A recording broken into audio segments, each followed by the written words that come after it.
Hey guys, it's Kangaroocus here doing Article Aftermath number 6. I'm just going to say it like that every time because I can. Anyway, I'm just in the dungeon of my art department. Side note, I'm an art minor. I know, super cool and manly. Anyway, just finishing up art project from class today.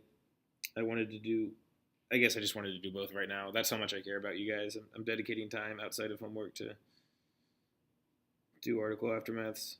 The biggest criticism I have of my own deck is the fact that you run like 800 battle recruiters, and against so many decks, that's actually not that good. It's not really that great against like Fire Fist either. It's kind of slow. I mean, Heretic Monarchs, if I'm gonna consider that a deck, because I can. Battle recruiters are pretty bad against them. Not really that great against Heretics either, which Patrick Hoban, he recently made a Heretic deck, which he showed up in Nashville and just apparently killed everybody with it. Heretic Seal of the Ashes. So I mean, I mean, just the idea of that. That's actually, I think, a pretty good idea because it reloads the graveyard for your E-Dragons. Because the E-Dragon deck or Dragon Roar deck or whatever right now, its weakness is the fact that it runs out of steam. Like, because you limited all the Dragon Roars to 1, and then you put Ravine to 0, and then Sacred Sword to 1, and then Debris to 1. I like Debris to 1. But the point is, you're going to have basically let you outlast your opponent, I guess.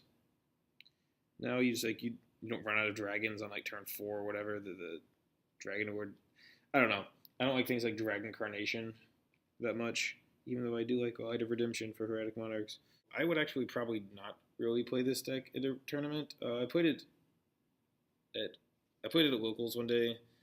I beat a samurai player, so that was cool. But that was just because they could never end up killing all my monsters, and they didn't run a Nishi for whatever reason. So that was really a little blessing right there.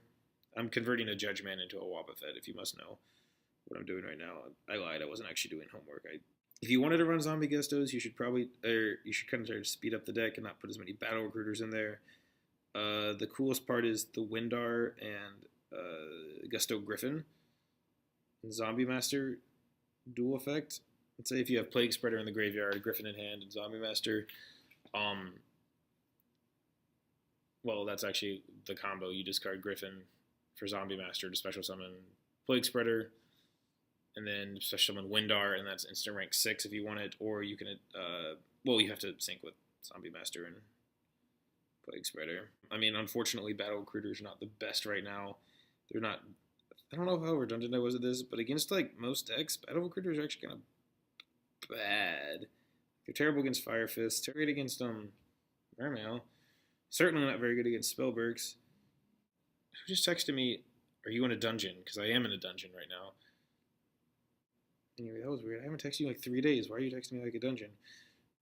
So if you played Zombie Gustos, I'd probably switch to the Windar version just because that's faster and you can do cool things and you can make rank 6s, which are apparently the coolest thing in my book. And then you should just add Tefn. You should add Tefn to it. Make Heretic Zombie Gust.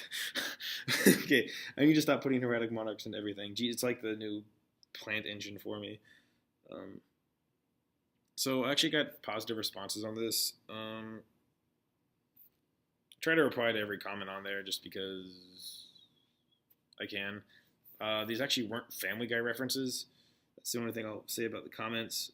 The bird is the word thing. I guess that is quote unquote from Family Guy, but it was really the guy in my high school. His full name was AJ Crow, and he was running for student body president. Like his slogan was "The bird is the word." And I was like, well, that's silly. What does that mean? So I looked it up, and it turns out it was a '60s song. This was like 5 years ago, and I was like, oh, cool. I actually like the song now, and it was a really stupid song. And then when I looked it up again, when someone said it was a Family Guy reference, apparently it is. I don't know these things.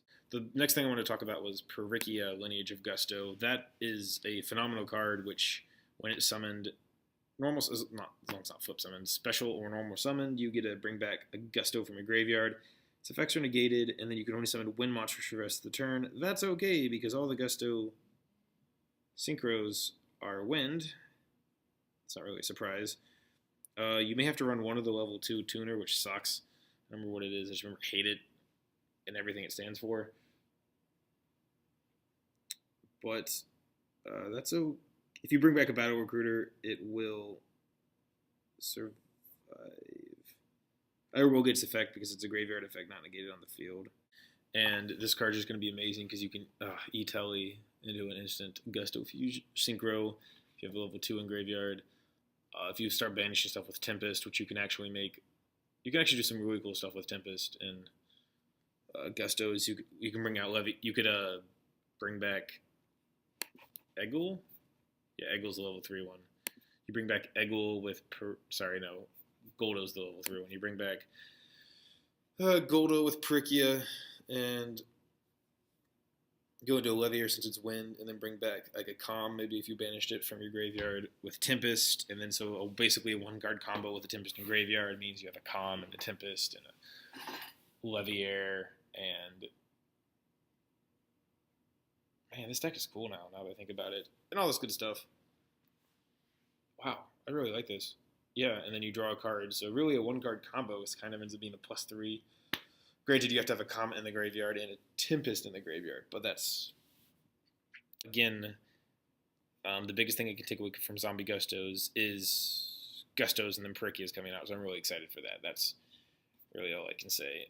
Thank you for watching Article Aftermath number 6, and yeah, there'll be more besides Article Aftermath videos. I mean, you've already seen a couple, but I have something secret planned for next week, so watch out.